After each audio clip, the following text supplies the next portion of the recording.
Why is King George the Third here trying to buy up the land for a castle? Like, is that the lore? I'm confused. Welcome back to another wonderful review of a wonderful Precure. Today we get into episode 41, which there is a lot happening in this episode. There is just a lot, so I'm gonna try to keep this as compact as possible, not talk too much. But without further ado, let's just hop right in. First of all, we've had like silly Billy names for the classmates, like all the classmates are some version of an animal and shoved in with like just a normal name. And they've just been casual thus far. I cannot get over Kitsune Zaki, with Kitsune being like the fox, and then just Zaki being kind of like a suffix for a name. It's a mouthful. Like, they really just, I felt like that one got a little lazy. Nonetheless, our theater kids, who we saw like a long time ago, back when like Yuki first came to school, once again trying to recruit Yuki to perform in the play. Which I'm glad that, like, this is not a forgotten piece. Like, they literally sowed the seeds for this early on in the series, and they brought it back. So I think, like, it just feels like all of the background characters and all of the things that happen throughout the series were all intentional. Usually you just have background characters being very background, whatever, you know, just whatever, just something goofy for an episode. But all of the background cast for here has been reoccurring and relevant. I really appreciate that. It feels like so much detail has gone into this series. Nonetheless, Yuki's like, no way, Jose, I ain't doing that. Then we have our mysterious crow classmate hit them with this old book that she found at the shrine, which I don't know if I can really properly do justice for the amount of theory crafting this singular frame has delivered to the fandom. She brings out this book, which I believe in the top corner, don't quote me on this. The top corner, I believe, is Subaru's name, but spelled in a funky way, and that somehow is relevant to rabbits. I think it's like the kanji for Subaru was combining the word for he, sun, to represent the solar system, and you for rabbit, and I don't know enough about Japanese, especially more hardcore kanji Japanese. I don't know enough about it to really say a lot about it, but there's this connection between Subaru and rabbits. And they also mention Pleiades, which is that one like cluster of stars that also has some connection to the word Subaru, which also has a connection to like agriculture, which also has a connection to rabbits. I don't know. There's a lot to unpack here. There's this very weird connection going on between like Subaru and Satoru, despite that like not really coming up in the show. Linguistically wise, Subaru, Daifuku, and Satoru are all connected for some reason, and it really hurts my brain. I'm not gonna lie. But just putting that out there, that there's a whole thing to unpack right here. Nonetheless, our crow friend just mentions that she found it at the shrine. She's like, here's an old book, which is coming in handy because we also have the playwright sitting here being like, I have writer's block, and this will solve it. We also get some lore. We just get the kind of lore dump that at one point in ancient times, there was a hurt wolf who was rescued by our boy Subaru, who's essentially writing in this book as a diary. They also like throw in a bunch of dates in here. I don't know if the dates are super relevant, if they just like picked random dates out of the, like, you know, from wherever, or if the dates that are here might be like nods to episodes that aired on those dates. I don't know, I'm too lazy to look it up. But if you guys want to do that, if you want to like corroborate the dates said here with anything with the series and see if there's Easter eggs there, go for it. My brain has already exploded trying to unpack the background for the series. Nonetheless, Subaru gets along. He has a nice little friendship with the wolf, who we all know is probably Gao. Gao gets his little pack. We learn about, like, you know, wolves and packs and some basic information that I know, but I'm also like, they're explaining this because kids don't genuinely know. That's the whole point of the episode. One of those moments where I had to be reminded that this was a kid show. And we just see that the two of them had a great friendship, and Subaru was like, I really liked this wolf despite not being able to communicate with him. And then really what the biggest highlight of this was this rock formation that they definitely, like, you know, drive home for us, the audience, is the rock formation that Gao went to. Like, I'm glad that last episode I pointed out that they went to these, like, funky monkey little rocks, because these funky monkey little rocks do have importance to Gao. That's why he went here after the shrine. This is where he and Subaru used to, like, chill out. And I think that's pretty neat. Writer's block no more. Inspired, she's gonna write a play. It's gonna go down. Gonna be interesting. It's what our episode's about. We also immediately go back to the rock sequence, which I think is great, because again, this is a kid show that does need to be driven home, that this is that rock sequence. I also like to note the poses that we have here. I think it's pretty normal, though, that to see Torame sitting and Zakuro standing, but I also feel like it showcases the difference between the two of them. Like, Torame looks more like the wolf and Subaru looked before, kind of chill and casual, whereas Zakuro still seems to be standoffish. I'd like, if there's any kind of like deeper imagery going on here, I think it's pretty neat. I may just be reading too much into it, but I think it's pretty neat. Meanwhile, Kitsunezaka has been so inspired by this story that she has also decided to write in an entirely new character.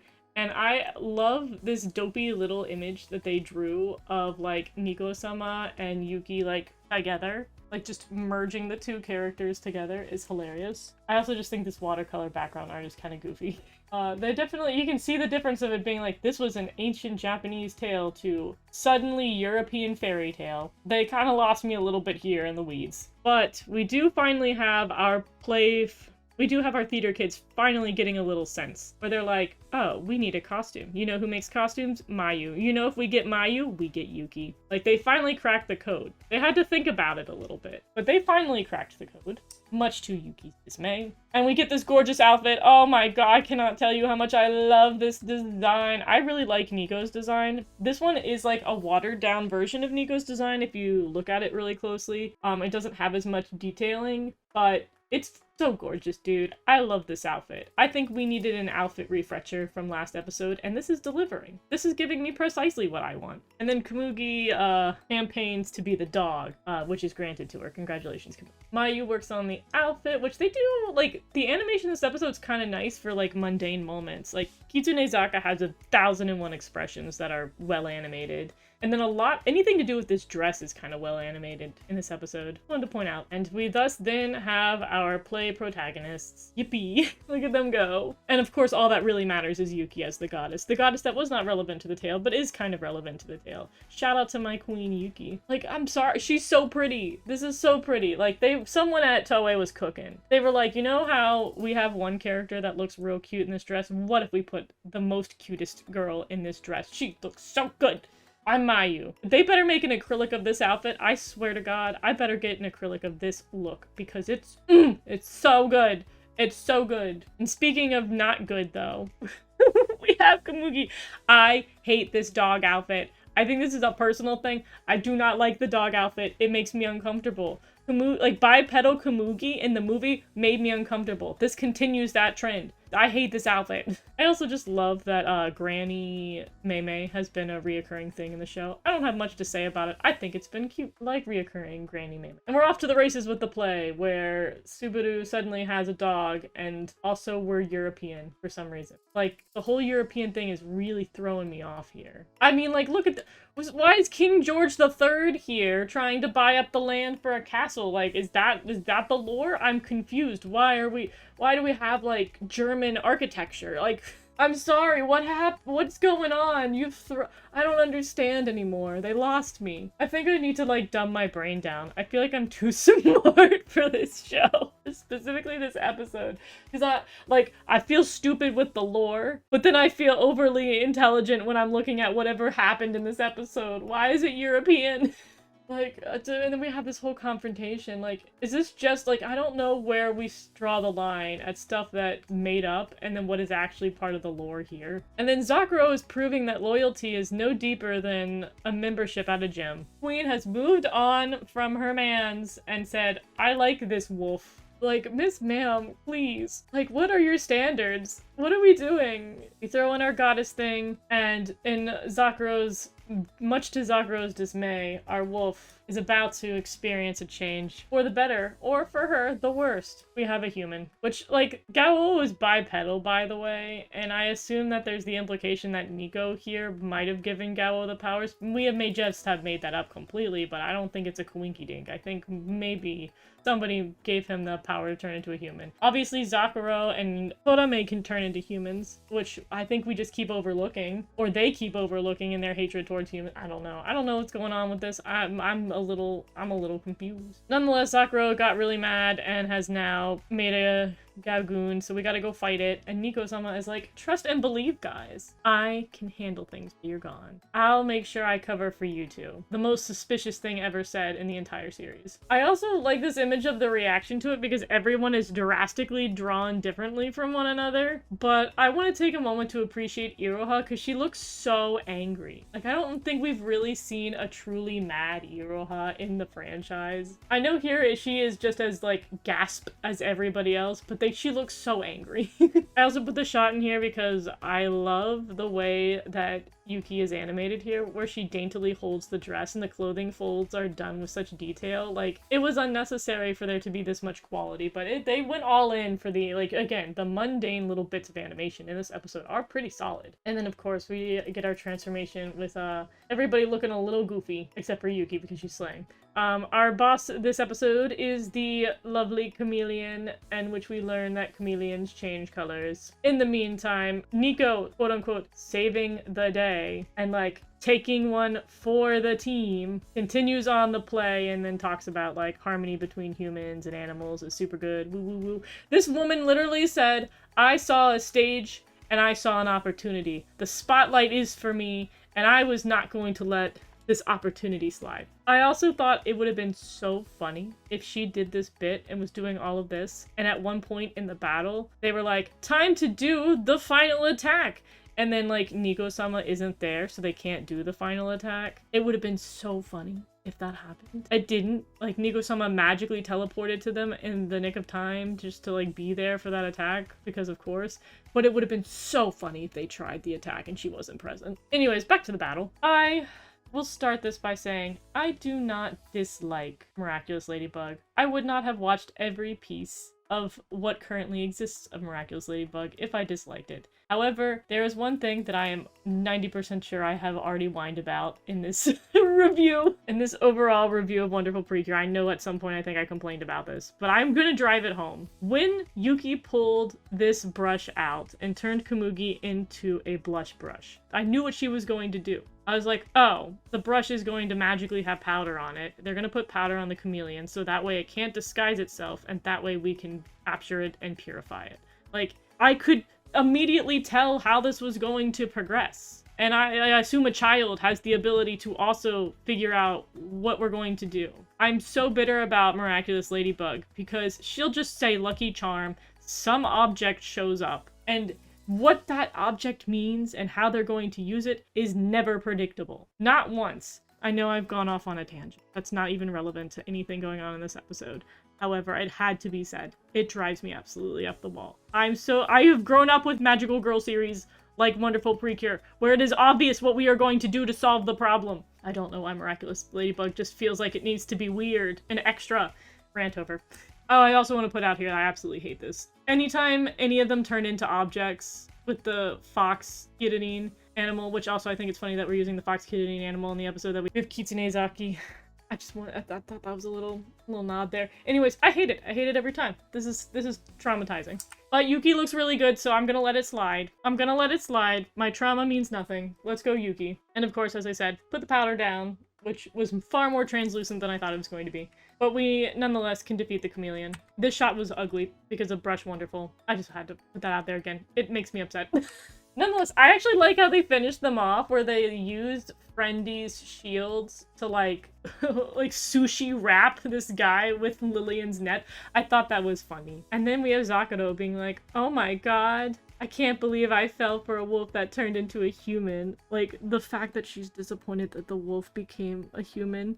Somehow, Zakuro, you are a hoot and a holler in this series. I don't know what you're doing, Miss Ma'am, but it's something. You're something. Back to the show at hand. Komugi has her moment where I do love, again, that we're getting more of these, like, impactful Komugi moments. Where in the play, there's this whole argument about whether animals and humans should be together, and she's reminded of the moment where Gao is like, humans suck.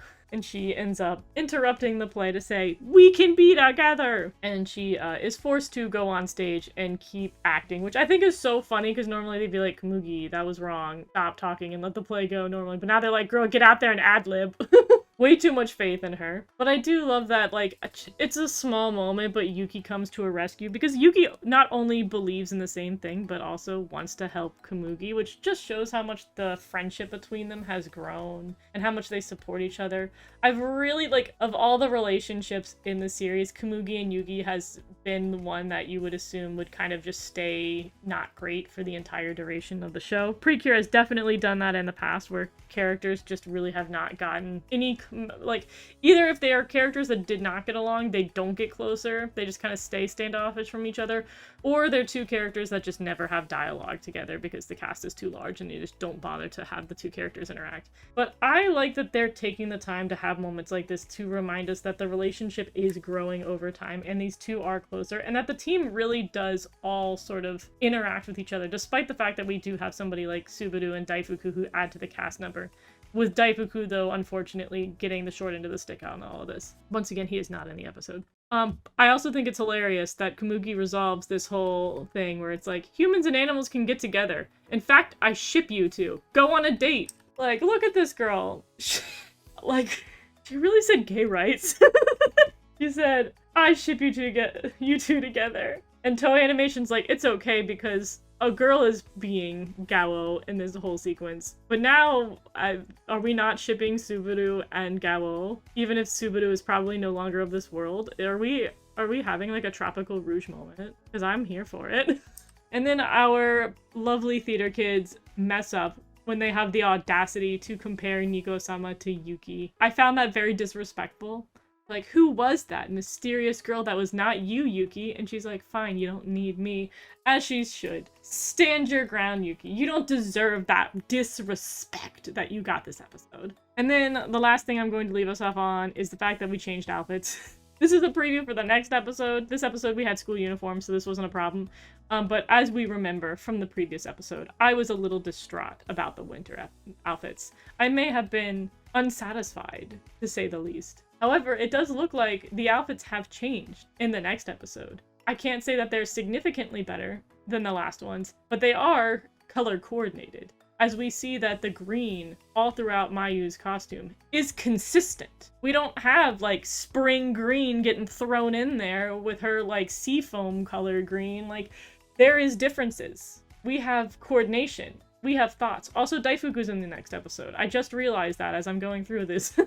Daifuku's gonna be there, so that's also great. It's looking like everything about next episode is going to be a significant improvement, which is great because this series does not need that much improvement in the first place. But the things that sucked before, the outfits and lack of Daifuku, are being remedied, and I am so happy about that.